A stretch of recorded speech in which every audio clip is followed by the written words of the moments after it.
Okay, hello there and welcome to another edition of Talkbox. Of course, I'm Cap Maceda Aguila. We are in Candaya Resort here in about a few hours north of Cebu. And we're here, of course, for Toyota Road Trek. We have with us Mr. Sherwin Chua Lim. He's Senior Vice President for Marketing. And we also have a scoop. We are the first to interview him since his promotion. Yan. And since he's here with us, I'll let him explain to you exactly what his new role is. Kumbaga madadagdagan ng trabaho si Sherwin. First of all, thank you very much for agreeing to be interviewed. What's changing for you in the middle of July? What sort of things as far as your career goes? Okay. So you're talking about the Your role. announcement. Yes, okay. yes. Yeah, before July 14. I'm currently handling vehicle sales operations and logistics operations of Toyota. Okay. But because of the transition of that leadership, where Mr. Jing Atienza will be heading a different or having a different role as Chief Industry Officer of Toyota Motor Philippines, I'll be taking over his post. That means I will also be handling the after-sales and value chain business of Toyota Motor Philippines. All right. Yes. And then he will be focused more on, I guess, corporate side of things, industry matters, of course, also being a president of CAMPI, or the Yes. Chamber of Automotive Manufacturers of the Philippines. Now, having gotten that out of the way, first off, congratulations sa promotion mo. Can you tell us what, I mentioned earlier, Road Trek, of course. Can you tell us what Road Trek is for people who are still maybe not aware of what this yearly event is? Of course, wala lang nung time ng pandemic, understandably so. Yeah. But now it's the 19th edition. Yeah. So what is the Road Trek? Well, yeah, we were just talking about that last night with some of our media friends. No? Road Trek started really with the objective of having a driving event, driving Toyota cars while having fun, going to a nice destination around the Philippines. So it's basically part of our way of exploring the country using Toyota cars. But as years pass, it has really evolved into we were talking about a trip that everyone really looks forward to. Oh, definitely. Maybe not partly because, of course, of driving the latest models of Toyota. Partly it's because of discovering new places, which we haven't been to, or even our media friends hasn't been to. And I think a lot of it is really the camaraderie. You know, having fun. Anything goes. I mean, there are games, there are chats, there are jokes. It's all about enjoying the company and while driving Toyota cars and exploring new places. Oh, well said. Yeah. Now, if I may add, sabi nga ni Sherwin, it's about also traveling to perhaps sometimes not the places not many of us go to a lot. That's right. Or Yeah. sometimes, sabi mo nga, first time namin, let's say. I think it also, correct me if I'm wrong, it also sort of, at least to me, it also shows off just the extensive network of Toyota Motor Philippines in terms of your dealerships. Yeah. Like yesterday, we were at Toyota Danao. Okay, so I guess yun nga, parang magugulat ka na it may not be exactly a tourist spot or something, but chances are there's always a Toyota dealership nearby, right? Yes. So I guess we can add that also to one of the nice things about Road Trip is that we get to visit all of these dealerships also, and way also for you guys to touch base with your That's correct. Partners, right? Yes. We have 85 outlets that include service centers across the country, and we use it normally as a stop. Like you said, maybe because of the extensive network that we have in terms of dealership facility, it's a nice takeoff point for the event, actually. Correct. And which normally happens for every road trek. Correct, correct. Okay, now let's backtrack a bit, no? How long have you been in TMP? Yes, last night you were saying to all of us that actually Mr. Jing Atienza was one of your mentors. Yes. How long have you been with TMP? I entered TMP April of 1995. So that's 31, Wow. a little more than 31 years. Wow. First job mo ba? Yes. Wow. Okay. Out from college, then that's Toyota. I think that's the same case with Jing, right? Yes. A lot of seniors in, I don't want to call it senior pala. A lot of Veterans? veterans. Yeah, veterans. Even veterans doesn't sound so. But a lot of long timers in TMP. Sige, long timers. Are really first job, and they stayed until actually they retired in TMP. In your case, why did you choose to apply sa TMP? It was an opportunity given to me during that time, and somehow I have some interest in cars. I like also the sales side. Even before I entered into really getting a professional job, I like selling stuff. So it was an opportunity that came in, and How did you learn it about was- the opening? Or did you just turn in your resume sa TMP? The university provided me a list of companies that Okay. Which school is this? De La Salle University. Lasal. Pareho nga kayo ni Jing. Yeah, para Okay. Sorry, what's your course? What was your course? business management. Business management. Yes. Okay. So they gave us a list of openings, and there was Toyota Motor Philippines at time. So What was the opening for? It was for product planning department. Oh. Yeah, okay. it's still under sales, no, but it was for product planning. So I applied for product planning. Then my boss before, Mr. Soko, I'm sure Of you course, know. Mr. Vinsoko. He was the one who interviewed me and offered me this sales operations side. I said, is it really? I didn't know about what sales operations for TMP was. So was it really selling cars like that? He said, no. It's really supporting the dealer operations in terms of sales, and helping out the dealers to achieve their goals for the year, achieve their sales targets, and improve their operations continuously. So I said, yeah, why not? It looks fun. It's not just sitting in the office for 8 hours in front of the computer, or during that time there was not so much computer. It was just writing on paper and document. So there was a lot of field work for you. A lot of field work, which was Yeah, it was nice. It was It's nice fun. to be Meeting able to new go out. people, and actually it was an opportunity for me to learn from successful entrepreneurs. At the time. So, I thought it would be fun, and true enough, I stayed for 31 years. Wait, so you didn't apply, you have to be honest with me, Yeah. You did not apply anywhere else? I did, but not in an automotive company. Ah. Yeah. So really your first choice was, let's say, did they get back to you and say, Sherwin, can we interview you? Yes. Or, okay, and you did? Yes, and Okay. I accepted the invite for an interview. And yun nga, TMP, there was someone lower than Mr. Soko that time who interviewed me, who was in charge of dealer operations in terms of sales. And then, next, moved up to Mr. Soko. And then, luckily, I was hired. Now, one of the things also that strikes me about TMP is that you practice a lot of Gemba. Yes. Gemba, right? Yes. Which means Going to, to where to the source of the problem. Or and I think it fits with your gusto mo yung may field Yes, work ka, di ba? yes, Okay. yes. So, I know also for a fact that a lot of you have been reassigned through the years, Yes. no? Parang iniikot kayo, That's right? true. What other aspects of the where in the organization have you also ano yung mga hats na imo mo pang Okay. yeah. In TMP, that was the first step, no? They rotated me in different departments.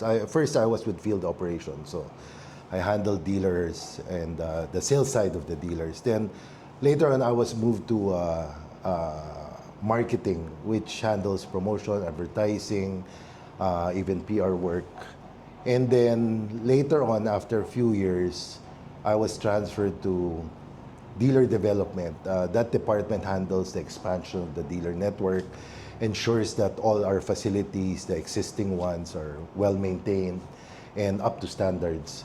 And then also during that time, I was tasked to handle customer relations department. Then after that, I was moved back to vehicle sales operations, handling already a lot of departments in vehicle sales. So vehicle sales covers also product planning, sales planning, advertising, PR, dealer operations is under that also. So basically, it's the whole sales operations. And then I remember that correct me if I'm wrong, your most recent assignment before you Yes. had your role now, Yeah. no? You were in charge of the Toyota Makati. Toyota Makati, right? Yes. Which includes the Bikutan dealership. Bikutan also, And yeah. Toyota Makati. So the two dealerships. Yes, that was in 2023 when I was asked to head Toyota Makati as their president. So it lasted for 2 years and then came back to TMP in 2025. Then again handled vehicle sales operation and added vehicle logistics also operations. So Okay. that's 2 operations. Okay.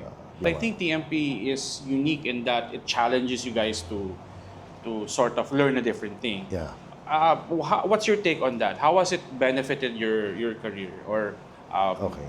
I'm sure there's a lot of challenges also. Yeah. To be honest, looking back several years ago, I was with sales operations when from the day I started in TMP. And for 15 years, I was really locked in doing the same thing over and over again. It was a fun job. That's why I That's why you lasted. lasted. Yeah, Correct. that's why I Correct. lasted. And then after, when it was offered to me, I was thinking, why do you have to change my role? I mean, I'm doing well. I'm having fun.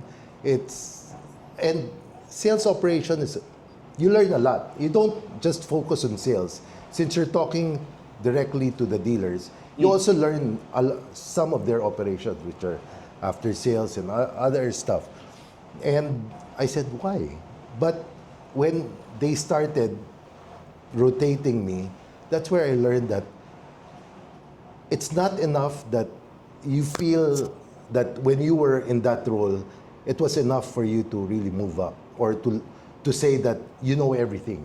There are connections in the operations. Like, you can't have a successful sales operations without a strong dealer network. You can't have a good sales operation if your customer relations is weak. So you can connect all of those, and it needs that support in the end to really achieve a successful business. So it's And sort of a bigger. You appreciate the bigger picture. Yes, that's where I appreciated that. Yeah, it's not only trying to tell the dealers do this, do that, you have to do this, but you have to understand the whole operations before you can really say that you need this as a support. It is important that you have this strong backroom manpower support to really achieve a successful sales operation. So I guess marami kang mga eureka moments na parang, kaya pala ganito. Exactly, You, yeah. you understand how everything fits, Yeah, and what the role is. Yes, exactly. It's not only expanding your knowledge, but understanding the whole business, the everything about the business. Okay. All right. Even when I transferred to Toyota Makati, I thought I knew it all because being the distributor, you're talking to several dealers or actually almost all the dealers. So you think, alam ko na yan, kabisado ko yan eh. Problema nito, alam ko. Kumbaga, I mean, you know all the problems that the dealers would have. Yeah. But when I was there, May mga kinagulat ka pa ba? yeah, it was totally different. Retail operations or the front lines, so different from distributor. That, again, you have to understand frontline and have that gemba or feel and experience of that frontline for you, when you go back, you can understand why the dealers are requesting this, why the dealers are requesting that. It's not a one size fits all. Like a dealer here may not have the same requirement as the dealer in this area.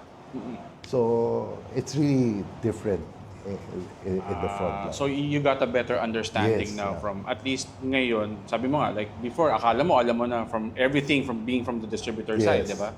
Pero kaya pala sila humihingi ng gano'n kasi Yeah, ganun. it's parang learning their language, di ba? Parang ganun. Stepping into their shoes as Yeah, well, no? exactly. Okay. Yeah. Very good. I guess, yun nga, I think that makes you a more well-rounded person who appreciates or understands more aspects of the business. no? Exactly. That's the perfect example of Gemba, really. Being there and really experiencing and seeing it for yourself.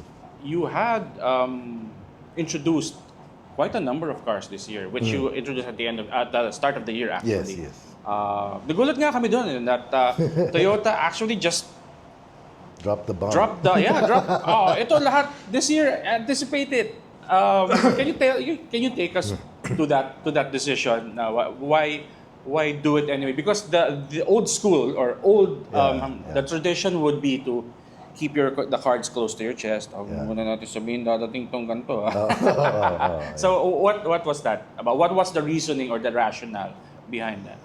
Yeah, it was already talked about by a lot of people that this, like the LCFJ is coming, the RAV4 is coming. So we thought, might as well just announce it to, during the press con Thanksgiving. And, during that time, I think, start of the year, market was a bit down. So we need something to spark it up, and excite the market. And I think that was one way of, trying to perk up the market interest and help the industry also. Really, that there is, despite all of these issues that happened towards second half of last year, we will still continue providing new models that the market is expecting from Toyota. So I think it was a good move also to announce, and somehow people anticipated it, and they really look forward to the launch of these vehicles. And I think they prepared for it then. Yes, I suppose exactly. that quite a lot of people also, because you already announced, Yeah. parang, di mo na ako bibilhin, tingin ko muna to. But I can say from the media side though, Yes. nainip naman kami. Di ba? I will, Sobrang aga kailan ba? Kailan ba lalabas? Ano bang quarter, Sherwin? Yeah, and yung mga models naman doesn't really have a direct effect to our existing models during that time. Like the LCFJ, it doesn't compete directly with That's any correct. of our models. That's also So correct. it's okay. Yeah. Okay. No Now, issue. okay, that's good. That's good to hear, though. And now, speaking of, let's go to the recent Philippine International Motor Show, where you finally showed to the public the all-new Hilux, the Land Cruiser FJ, and of course the hybrid version of the The Land Cruiser. LC300, yes. How was Can you describe the reception? How was it like for Because unahan ko na, I saw quite a bit of interest sa Land Cruiser FJ. Yes. I think when the news came out globally about the LCFJ, everyone really was excited about that car. Did you have friends texting you? Kailan ba? Marami talaga. When it was showcased in the last year's Japan Mobility Show, it was all over the news talaga that it really is coming out soon. And other countries are starting to pre-sell that model. So alam nila anytime soon it'll be in the Philippines. And we were so happy with the outcome when we showcased it in the recent Philippine International Motor Show. A lot of interest, and it was also an opportunity for us to listen to the voice of the customers. I even had the experience of sitting inside trying to take a look at the car, and then one customer came in trying to get a feel and listening to, he wasn't talking to me, but he was just talking to Hindi niya himself. alam na taga-TMP ka. Hindi niya alam taga-TMP ako. Sabi niya, ganda nito gandang bihisan tong coaching to Parang, for TMP, you feel really positive about, the siguro, I don't want to say success kaagad, but what will be the outcome of when we launch this model. That's correct. Yeah, so it's nice to, again, it's like Gemba, you hear the voice of the customers, and I think, and Toyota has always been practicing that. We build cars to serve the needs of the market. And if you hear positive news about, or positive comments about the features of the car, the ride of the car, what they need is inside that car already, you feel happy that, we've introduced something that the market really needs. Correct. Yeah. Tsaka yan, yung sinabi mo, no? I would guess that's as close to unfiltered comment as you Exactly. can get. Kasi hindi niya alam taga-TMP ka. Hindi naman He niya was reacting to the car. Yeah, real time. Kaya nga exactly. Okay. I will not ask you numbers because I promised I will not ask you numbers. Pero can you say what was expressed in terms of maybe reservations? Ano ang champion nyo sa PIMS? Is it the Land Cruiser FJ? In terms of interest and increase, we had a lot on the LCFJ talaga. Were you That already was the accepting top. reservations? We were getting parang interest. Okay. Those who wanted to make reservation will be diverted or brought to the dealer to make that reservation. Okay. But the PIMS was really to showcase these vehicles. Mm-hmm. And reservation wasn't the main objective of. So it's more of the show. sign-ups The sign-ups for interest. For interest. So in terms of sign-ups, it had the most ba? It had the most. By a lot? LCFJ. Ganun? Oo. Yeah, a lot. It A was lot. the top, Wow, okay. really. Now that's understandable. I was side kwento lang. No? It was so difficult to get a clean shot of the Land Cruiser FJ at PIMS because everyone wanted to get in the car. Exactly, Oo, yeah, diba? yeah. So I guess it speaks to how popular the car is. And it is really Toyota's new model, not a replacement of any Yes. model. So, kaya expected rin that people will really have focus on looking at this car. Now, I like what you said earlier about Toyota providing, because I remember Jing told me a similar thing, that you guys will offer what you think the people will want or need. Yes. Diba? I'm segueing to electrification now. Okay. No? Because, of course, a lot of people are aware that Toyota continues to espouse a so-called multi-pathway toward carbon neutrality. Yeah. What that means, folks, is that Toyota will continue to offer internal combustion engine powered vehicles along with their hybrids, and of course you already have pure electric vehicles, or BEVs already here. Now, can you explain that to us? Kasi some people are also asking. We've seen, of course, because of more recently because of the Iran Yes. US war. Yeah. There was an uptick in demand for electrified vehicles. Yeah. Can you share with us that some probably the stand of Toyota about this, or some insight as to how you are approaching this? We're calling it the new normal, parang, because everyone is looking that way towards electrified. Yeah. Yes, we felt the same, and it was obvious on the numbers that there's a big growth, a rapid growth in electrified vehicles, starting March actually, when the war happened and fuel prices were soaring high. But like you mentioned about the multi-pathway approach, still a big portion of the market has requirement for gasoline and diesel engines. And as Toyota, and as I mentioned earlier, we provide vehicles to serve the different needs of the market.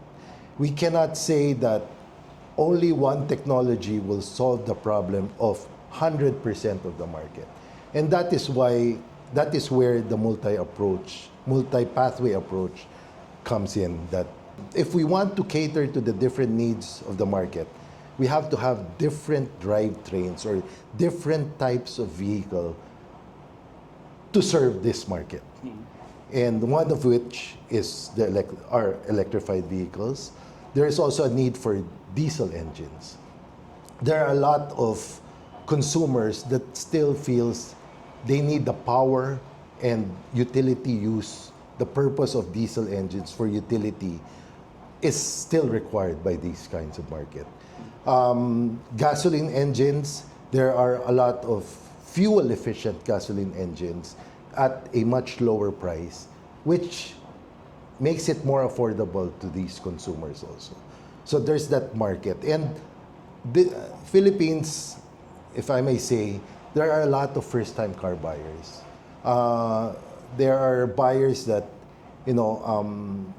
have limited financial means to purchase a higher price vehicle. And most of the electrified cars right now are priced higher than the average, entry level that's correct. ICE vehicles. So they still opt to buy the ICE gas engines. And we feel that. I mean, during that time when the fuel crisis happened in April, there was actually still continuous demand for the entry level models that we had, like the Wigos, the Vios. Okay. They need transportation, and if that's where the budget fits, so they had to buy. They had no choice but to buy it also. So it's serving the needs of the market based on that. Electrified vehicles, yes, we also experienced that growth, especially in the month of April, the height of the crisis. But like I said, 80% of our, or even more than 80% of our sales is still ICEs. Okay. Speaking of, how is your, because I've heard from other brands that they have sort of challenges with regard to providing for their electric vehicle or electrified portfolio. Yung may shortage sa units, Yes, which I said earlier. For Toyota, is it the same? Are you experiencing some challenges? May may wait time ba or hindi naman? May wait time. Like for example, the pure electric wasn't really. We're not expecting to sell a lot of it. You're referring to the Just BZ4X, the BZ4X and the Urban Cruiser. Yeah, BZ4X and the Urban Cruiser. I think just like other, if you would see the Campy report, pure electric wasn't as strong as maybe the hybrids in terms of sales in the market. But during that time, there was all of a sudden a big growth in the demand for electric vehicles. And of course, we have that production process that we cannot overnight ask for double or triple Correct. the volume. Yeah. So it took time, and we actually sold out all our electric vehicle supplies. Even the hybrids were sold out. Wow. And it will take time for us to replenish that, which will happen this third I guess quarter. it's a good problem to have. That shows there's demand for your vehicles. Exactly. Okay. Well, that's good to know. There's a lot of talk now that Chinese brands are coming in, but good news, of course, for Toyota is that you seem to be keeping your share. No? Yeah. Is there a different strategy because ganito na yung market these days? Like in the Philippines, we have more than 50 brands. More than half of those are Chinese brands. Is Toyota changing its strategy in some way to sort of to adjust to how the market is these days? What's the mindset like, Sherwin? I mean, we're not changing our strategy. Like I mentioned earlier, Toyota has always been providing based on what the market needs. And this time, if there's growth in electrified vehicles, of course we will do our best to cater to that market requirement. But again, since a big chunk of the market still is into ICEs, whether gas or diesel variants, we will still have to serve that market also. So, simply put, we have to have products that the market requires. So we're not changing our strategy that on a panic mode, let's shift all our products to electrified. No, you can see the figure shows that a big portion, 80% of the market still is on the ICEs. okay. And correct me if I'm wrong. My impression is that a lot of the electrified market, speaking Yeah. of electrifying yung I mean BEVs Yeah. in particular, they are really confined to large cities, right? Is Yes, that right? that's So when right. you go to the provinces or outskirts, the demand is really more for ICE, pure ICE. The farther you go out, the demand for ICEs are higher. Most probably, it's because of the knowledge about this technology. They are not so familiar. They are not really confident yet to shift to that technology. So they maintain purchasing, especially diesel vehicles. The provinces still, a big portion of the demand is really on the diesel drivetrains. But in NCR, if you're talking about NCR, in the main cities, Cebu and others, they have shifted earlier already to this technology. It's about giving the people what they need, Yes. what they want, what their lifestyle can accommodate, what their Exactly. budget can Yes, accommodate, yes, right? yes. Now, before I forget, last question. We are anticipating the return of the Toyota Gazoo Racing Cup, Yes. Philippine Cup. Can you tell us more about that? And I've heard that you are, because of course, Toyota is very conscious about like how it is these days. Yeah. No, can you share with us how it's sort of evolving? Yeah, we will proceed with our round two of this season's GR Cup in Clark. That is on July 10 and 11. And what's new about this is we are taking this opportunity to make the race become a rolling laboratory of Toyota, which means that we will be testing B5 diesel fuel and E20 for gasoline for the Vios.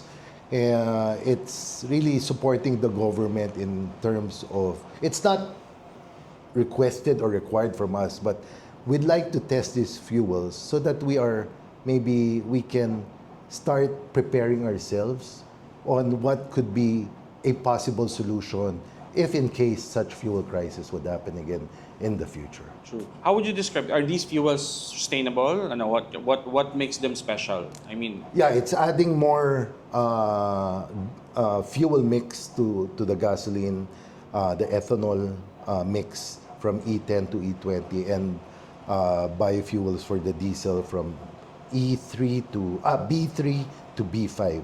So that's the percentage of that mix added to the regular fuel. So you need less of the fuel and more of that mix, which is available also here, that certain mix of so fuel. ultimately, that should lessen our dependence on fossil Exactly, fuels. yes. Okay.